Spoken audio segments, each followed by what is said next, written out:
Can we reuse deep-fried oil? Before answering, you need to understand the nuances of deep frying. Whatever you're frying, vegetables, meats, or even desserts, it cooks completely and elevates your cooking to new heights, typically between 350 degrees Fahrenheit and 400 degrees Fahrenheit. For deep frying, it's important to choose oil wisely based on its smoking point. The smoking point is the temperature at which an oil begins to break down and produce visible smoke. Beyond this point, the oil can impart potentially harmful compounds to your food. Experts suggest oils with low smoke points like flaxseed, almond oil, and walnut oil are nutritious but shouldn't be heated and can be added in smoothies, drizzles, salad dressings. Medium smoke point oils such as sesame oil and olive oil are suitable for medium heat cooking methods like sautéing, pan-frying, and slow roasting in the oven.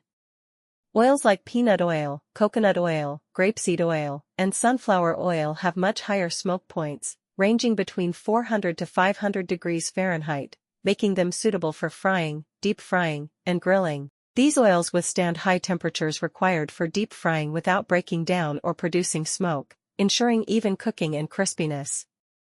Now, answering our question, yes, one-time reuse of these deep-fried oils is possible. How to reuse them?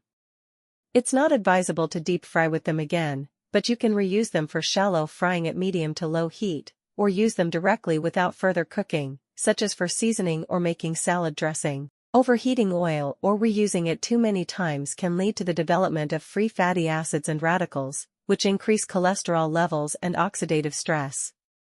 It's recommended to strain and store used oil properly if reusing it, ensuring it is free from food particles and stored in a cool, dark place.